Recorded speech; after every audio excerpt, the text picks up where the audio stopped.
I'd just like to say first, thanks for being here.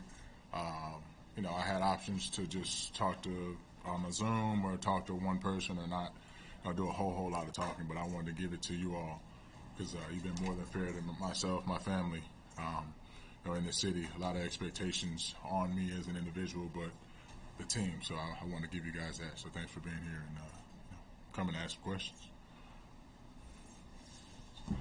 Jason, when you kind of overall look back the last 7 seasons in Chicago, how do you kind of sum it up in little words, I guess? Oof. A lot of history being broken, a lot of winning, but I think having new understanding for what winning is. And I take away from that, winning is a debt that it's not pretty. You have to give up a lot of things on and off the field, whatever it is, whatever your craft is, and there are a lot of things you have to give up as an individual and as a group. And we were able to pull off a lot of special things together, and we did a lot of winning. And I think now what we're seeing coming to the end of that is some of the debts you have to give back, the things you give up. And the business is the business side of this game and in every industry. But what a ride for this city, for this fan base, and the love that I received, the love that we received, the guys that were part of those groups is never taken for granted. And we're so happy that, I think I speak for everybody, we're so happy we could be a part of that group that brought them to the other side of that. We heard from Jed a while back on what comes next and the decision that was made. Can you take us through that and whether you were surprised at the conversation you had with you about going forward in the next year and what the reaction was? Yeah, no, I wasn't surprised. Being around long enough, I mean, this is my education at 20 years old, starting at this level, and seeing signs of other players, other teams, what they've done. You see Justin Upton having a really good spring out there in Arizona, and then the Angels deciding to move on from him. Play with Jay Up. I know what kind of work he puts into it. Obviously his career speaks for itself, but this team, where they're at right now, and the things that they need to do, the other people they need to see play, the things, the data they need to collect, all that type of stuff comes with, again, talk about winning. That comes with a debt. I feel like there's a sacrifice you have to make. So I wasn't surprised when they said that they would need to move forward and open up some opportunities for other people. Disappointed? I'll say that I appreciate the real. I appreciate being able to have that. It's tough when you don't have those things, showing up for any job or living life. If people are kind of blowing smoke and not keeping it real with you, it's tougher to get up every day and go to work, or tougher to be, treat other people how you want to be treated. So it was nice to have that in a sense. But I think, watching people come and go, that's a disappointing thing. When I say disappointing, it is reality. But that's probably the toughest part is, separation, leaving what I feel like is going to be home. Jason, do you plan on playing next year? Sorry, who asked? Do you plan on playing baseball next year? Yes, that's the plan, but as we're sitting here today, plans don't always go as you hope. So we'll see what happens. We'll see what options I'm presented, because it's a different playing field now as far as who's interested. Also have to be realistic about their roles that they think that I should be in. Is that a minor league invite? Is that a possibility saying, no, like, we want you on this team. We're here to win and compete. We understand what you bring in a winning environment. So those are things that I do have to check in on. I wish I could make a decision right now as far as what's going to happen, but I know that's not realistic. So I am excited about seeing what offers come my way as far as whatever's next. Would you take a minor league invite if it was a place you wanted to be and you thought it was a fit? If it was a place I wanted to be, we have to see. I think, I was talking to a former teammate the other day. and he mentioned that the WBCs next year. So that's going to open up some playing time for other guys, even if they're not with the team that they start spring training with. They'll at least get a good look, to have playing time. So that might change my thinking process on that. If that wasn't the case, I might say right now, no, like that wouldn't be it. But we'll see. I know it's not smart or wise to write anything off right now on this day. I just know controlling what I can. It would be nice to play next year. It would be nice to compete for a championship and a postseason run. Jason, you've spoken so highly of the veterans that impacted you when you were young.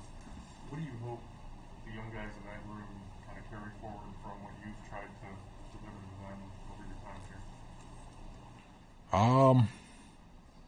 I hope professionalism is a part of something that they take.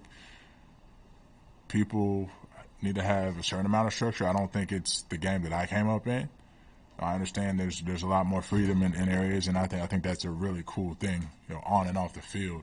But as far as daily preparation, treating others how you want to be treated, the people that have come before you that have more time than you, respect that space, learn something from that space, still remain to hold on to like what's special about you as an individual. I feel like the game now is going more heavily towards the cookie cutter.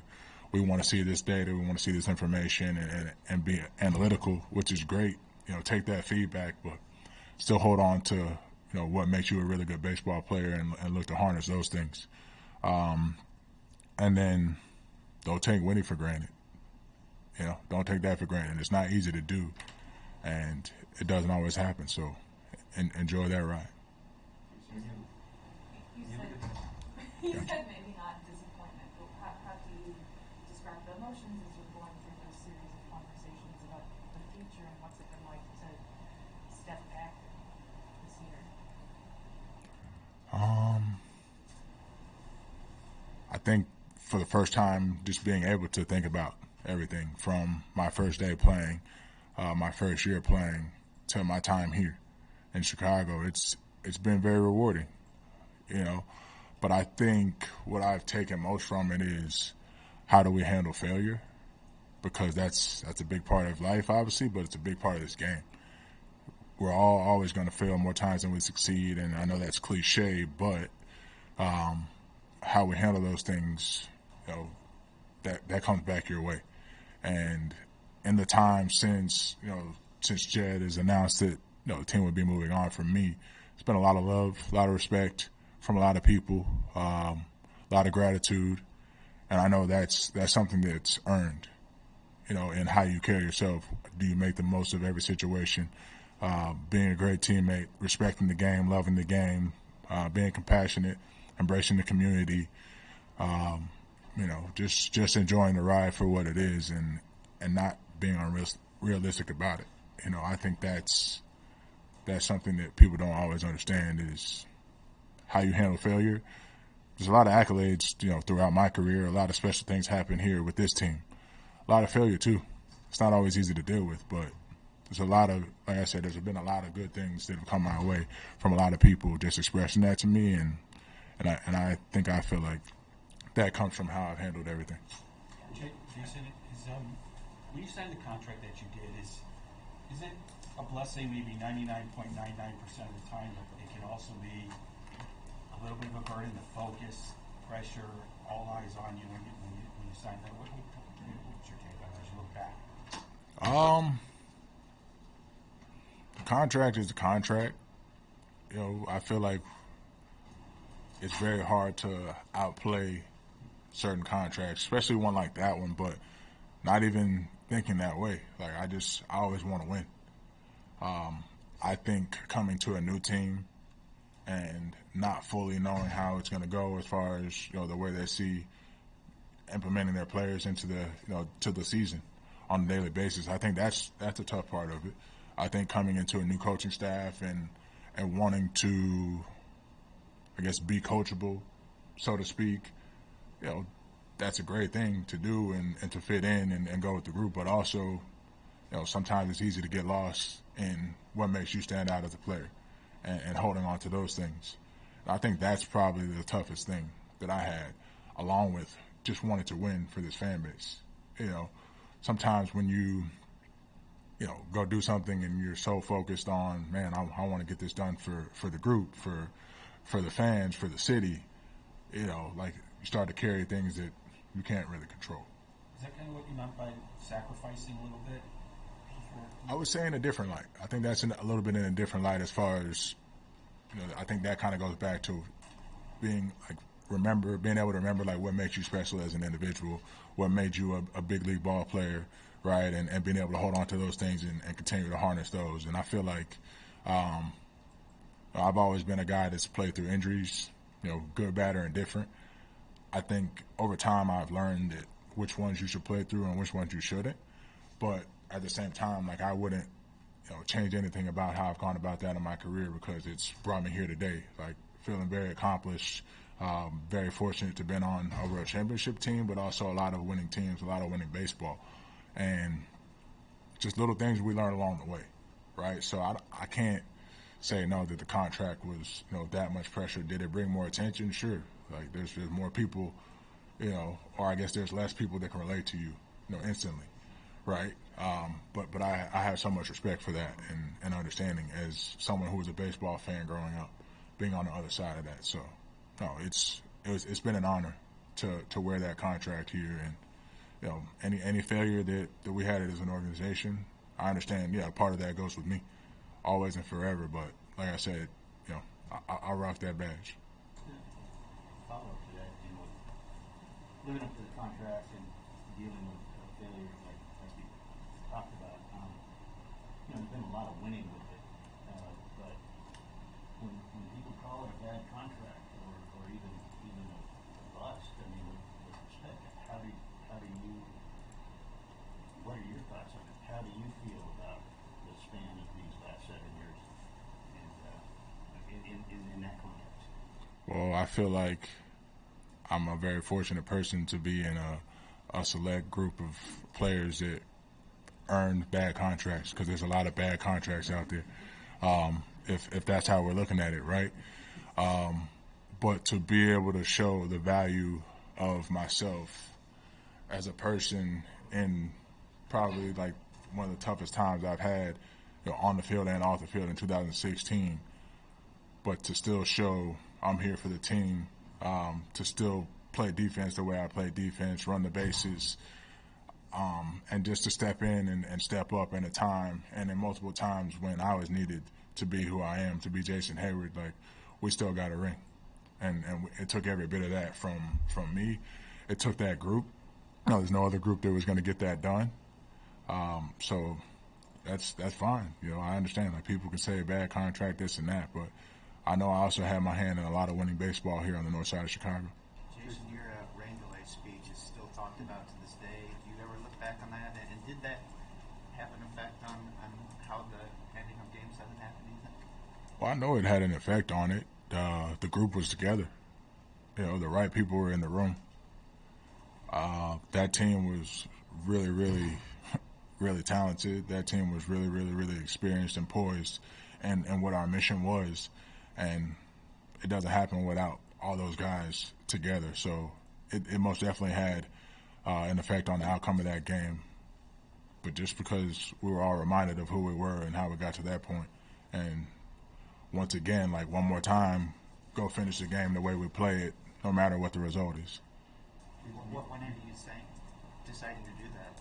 What's that? What went into you deciding that I'm going to call the guys together and do this? What made it happen? How did it come about? Yeah, I felt like that was probably the first time I had seen everyone just not really having much to say. Everyone kind of being dumbfounded a little bit, being down, and rightfully so, because of all the weight of, the curse, because it's Game 7, because we're not at Wrigley, because they have a lot of momentum. A lot of things did not go our way at one time, and it would have been very easy to just say, all right, we gave it a hell of a run. Now let's go see what happens. And to me, we had a moment. I didn't know how long it was going to be, but I saw it's raining. I was like, man, I got to say something. I got to remind these dudes of how I fucking see them, because they're amazing. They're gladiators, and through every up, every down in that season, it didn't matter. Like, we always had an answer, and it was to laugh at it, have fun with it, talk shit to each other, see who would come out on top, and then, praise the people that came through in that game that night. Praise the guy that came through in the game the next night. It was someone different every night, every series for us. So just needed a reminder. You mentioned the fan base a few times, but just like, what have your overall impressions been of Cubs fans, and how do you hope they will remember you in your time here? It brings a smile to my face knowing that I had a chance to play in front of these fans. 2010 was my first time playing here as a visitor, and I think the team wasn't a very good team at the time. They kind of went through a similar thing of what we went through last year and parts of this year as far as some players moving on, but the fans still showed up. And to be here and for timing to work out for where I was here on a run where we made some history in the postseason, going to the NLCS 3 years in a row, winning some divisions, obviously winning the World Series, it was really gratifying because good time, bad time, they're still right there waiting for something positive to happen. And we earned the right for them to be right there even more on the edge of their seats a little bit further, right, when we kept coming back from situations that were just unimaginable. So to me, it was just a beautiful experience to play somewhere where baseball happens and there's nothing else that goes on besides that. And at Wrigley Field, no better place to play this sport. What did the Clemente Award mean to you, and did the last couple months give you time to be more present for the project in Austin and kind of see how that's coming together, and what have you thought of kind of seeing that building? Yeah, no, I've spent a lot of time working on that with some partners, with a lot of good people, and that's another new way of, I guess, being anxious to see something good happen. It's been cool to see that project come together. The Clemente Award, to be able to tie that in with that and just be acknowledged, I always feel like that's really special because of Roberto, being able to pay homage to him, the way his intentions of everything happened in his passing, what he was headed to do, going back home to take care of people. If you're going to go out a certain way, I mean, you don't want to go out, I feel like, at all by any means, but with that in mind, with a heavy heart. So it's always awesome to be acknowledged, and I think it's really cool to see each player on each team be recognized for that. How was that part of your legacy in Chicago, the way you've embraced the city and wanted to get back, the way you have? Sorry, what was the first part of that? How important was your legacy in Chicago to have that component be part of it, not just what happens here at Wrigley, but the impact in the city with what you've done around different groups? Important to be myself, and I think that's something I've always done to the best of my ability, is to give back, is to be where people need you, to lend a hand and be helpful when I can. Just reading what's going on at the moment. That's a part of me as a baseball player, but that's a part of me as a human being. And it's just nice to be one of the many people that were helping a lot of different causes here in my time. And you talk about legacy, it's nice to be able to implement multiple things that will be here when I'm not around anymore. Jen made it sound like he'd have interest in hiring you at some point. Like, whenever you're done playing, would you be interested in managing or GM track, or how do you see that next phase of your life? If I saw it today and had to answer on the manager side, I would say no, I don't think I'm the person. I have a lot of respect for the people in that position, but I would like to, I don't know what capacity, what role. Maybe it's on the partial ownership side, but I want to bridge that gap. I think there are a lot of things lost in translation, from clubhouse to front office. No, I wouldn't say there's things lost in translation from ownership, but having more perspectives like mine up above this to be able to look down and say, what can I really give to this group of guys? Even if it's, keeping it real with them and letting them know, this is what it's like here, okay? This is what it's like the next spot, be grateful for it and so on. But I think I can bridge that gap as far as, helping everyone be on the same page.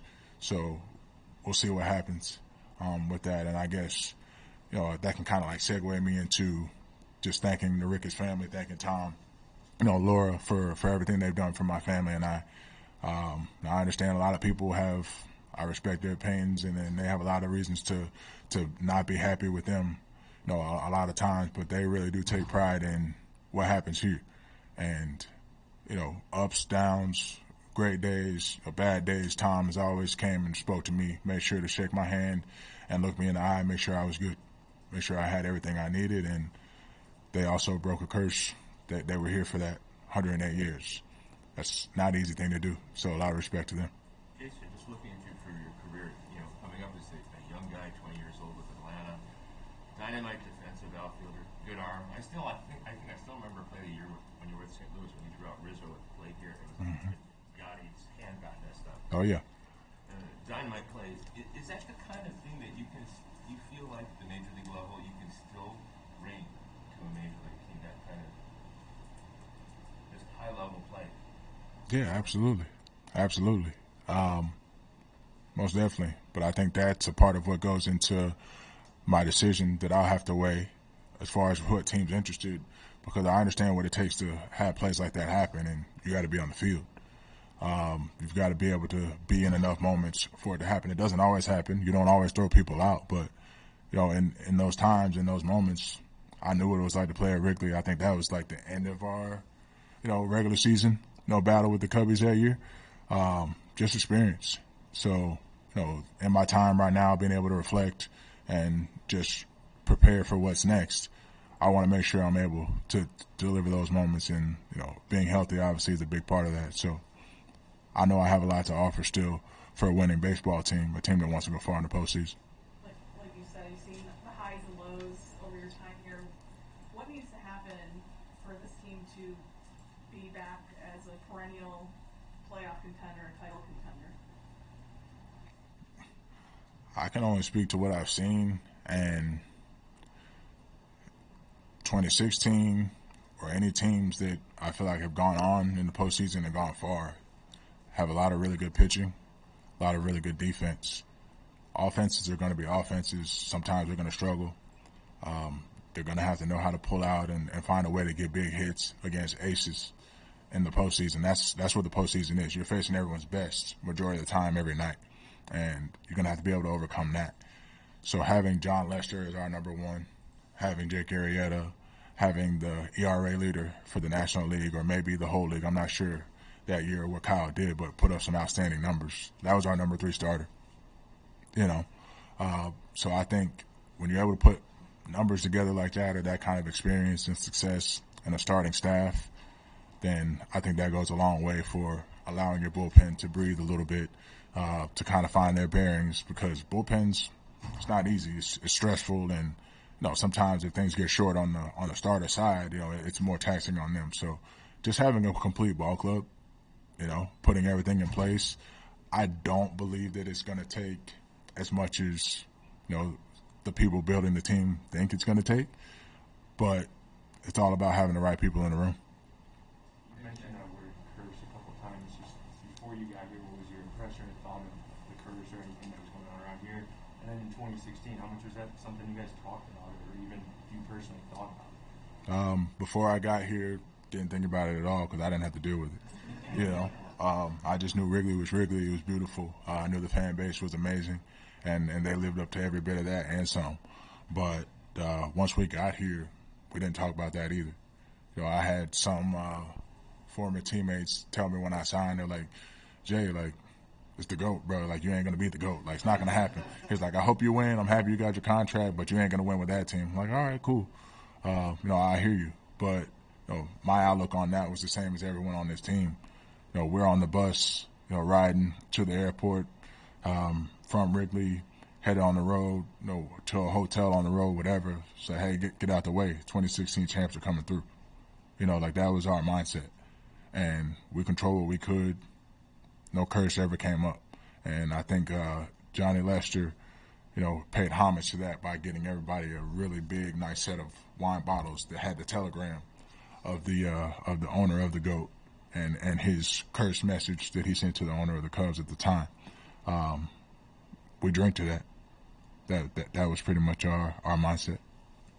You got the World Series title, you got the gold gloves, but the thing that stands out most to me is your character. When you ask ex-teammates, anybody, they speak about you and how high character of an individual you are and what you've meant to them, obviously in the clubhouse, but just in your personal life. So how are you able to mesh so well with others and just be that guy for a lot of those guys to know how to show them the win? I've been fortunate enough to play on so many winning teams since I started playing baseball. 7 years old, 8 years old, we won our first World Series, and 9 years old starting travel ball and winning baseball. From McDonough, Georgia to East Cobb, Georgia, to then going into the Atlanta Braves organization where there's winning expectation, playing with some world champions on those teams, going to St. Louis for a season, seeing what that's all about, the 11 championships, and then coming here and being the last team standing. All of that involved a lot of winning, and that involved a lot of being positive, being on the same page with guys, wanting to find out which buttons to push, on a given day to make someone's job easier, to make them feel better about themselves, just to make the group better.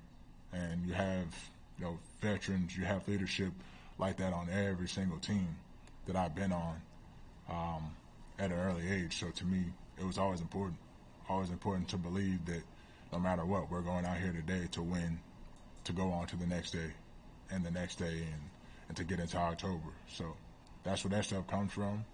Family vibes, I've got a big family, and that's another part of who I am as a person, and to bring that to work every day, it just makes it that much better. Even David Ross go way back, and he's spoken so highly of you this year. Just how would you describe the impact he's had on your career, specifically the last couple of years as he's got this new manager? Rossi, he gave me the constructive criticism introduction to the big leagues. He definitely praised me when I was doing things well and being where I needed to be, but he also let me know, like, hey, like, you see your flip-flops right here, Rook? Like, this is my locker. I'm going to need you to keep your shit on this side, okay? Like, this is how this goes. You come in the clubhouse, you sit at your locker, you observe, like, see what's going on. You can laugh and all that, but, like, just learn something today. Be a good teammate. Learn how to play the game. Make sure you know the signs. Make sure you know the little details. They're going to help us win on a daily basis. But Rossi has a knack for being able to be a funny guy, a funny person, give you tough love. But he demands and expects people to respect the game of baseball. And that's what I love about him. He respects the game as far as players, the kind of time they put in. He wants to make sure that you respect those who, again, that have come before us, that have done a lot of special things, and he loves to win. I think that's just, something when you have, again, the right people in the room who love to win. They understand the sacrifices, they understand the debt, and that's what he's about. What is the city to you? I mean, we talked about the organization, but the city, you look here in the offseason, what is the city for you? And what, why is it so special? I feel like this city is so special because of the simplicity of being able to take a walk or bike ride, whatever way you want to get down to Lake Michigan, to walk along Lake Shore, to walk along the Riverwalk. You can have a 5-star dinner at a beautiful restaurant, or you can take a sandwich from home and sit right there and be amongst the same people and enjoying those vibes. I feel like Chicago just doesn't take that for granted. And when it comes down to the summer, we see how that goes. Like, everyone makes the most of that. And the wintertime, everyone makes the most of that. They still go out to the dinners on a Tuesday night. The steakhouses are still packed. It's still that old school homey vibe. The sports city here, obviously, I know it's been tough on the winning side of those for here the last few years, but either way, Chicago doesn't take that stuff for granted. And to me, that's been something that has been awesome to be a part of, just taking walks, going down the city. As a professional, as someone who's a ball player in the city, people embrace that. They respect that, and they respect your space. They want you to enjoy what they're enjoying.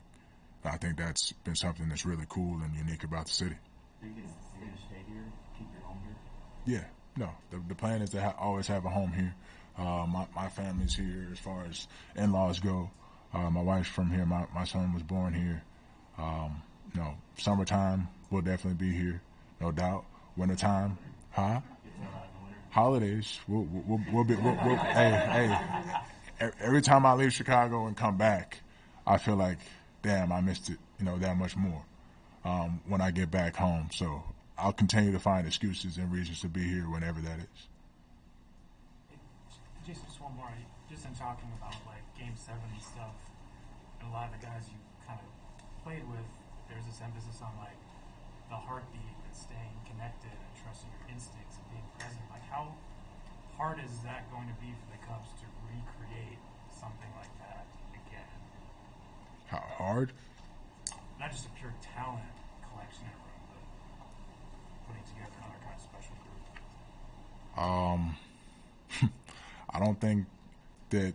I think a part of why I don't think I can be a manager in today's game is because a lot of that is not done on the computer. That comes from, again, you saw a team that won 103 games in the regular season be down 3-1 in a series and still find a way to come back and do it. And you can't measure that stuff. You can take a picture at the end of it and see what it looks like. You can tell people about it, but you have to have enough experience. You've got to have guys that played in Boston that won rings.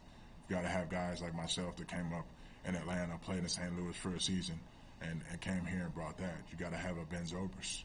You got to have Anthony Rizzo or Javi Baez. Like, not their numbers. You got to have their personalities. Dexter Fowler, like, being funny as hell every damn day. No matter what's going on, you don't even know when he's serious. But when he steps in that box, like, this dude's here to play. He's here to compete and win. Those things are hard to duplicate. The game is, I feel like, it's getting tougher every single year. More teams compete, more teams are being competitive, and history does repeat itself in a sense. You look at the Yankees right now, look at the Dodgers doing their thing. Some teams are going to come back around in that, but I think realistically, they have to figure that one out. I wouldn't mind being a part of that, but what I do know is a big part of that is going to be always and forever this fan base. That's something that we love to enjoy on a daily basis with our group. Day games, night games, double headers, whatever. We just made the best of our situation because we knew if we sparked up enough energy, the fans were going to be behind us, and it was a party every day for us, just a baseball party. Have fun playing the game the right way. If someone didn't do something right, call them out on it, but you knew you were calling them out because we had somewhere to be. Don't get in the way of that. So, we could talk all day on that stuff, but I think they got some work to do. But I will say again, like, I don't think it takes as much as anyone thinks to have that happen here again. How much it helped having your son during this period to change perspective, kind of give you that positive distraction, and I'm sure that was a good component here. Yeah, Messi's definitely helped keep it real. I don't think I can imagine how many things that I would miss, that I would have missed this year had I been playing the whole time. So much respect for dads, for parents that go to work every day and leave their kids and then have to come home and fit in whatever window of time they have. So I'm super grateful for that.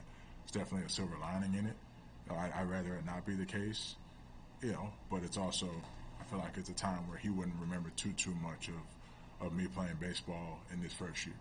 So we'll see what the future holds for both of us in that sense. But it's been awesome being a dad. You mentioned that fan base several times. What's it going to be like for you to say goodbye to them?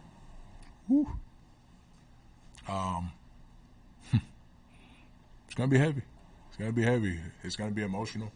I think in twofold, I'm looking forward to being able to do that and to acknowledge them from the heart. But also, I think I'm really, really, really looking forward to coming back here with that group from 2016 and everyone receiving their flowers. Like, I'm looking forward to having that moment with them. They deserve it. And I know the fans, they can't wait for that to happen. But it's tough to move on, right? It's tough to go on and play somewhere else or start a new life away from here. And I just want them to come back and be a part of that, and I want to share that with them. Thank you guys. Appreciate it. Thank you.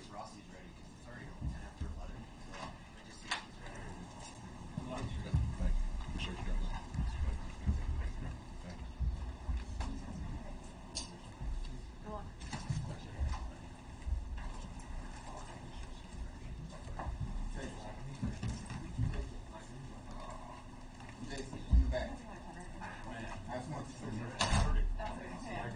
Appreciate that.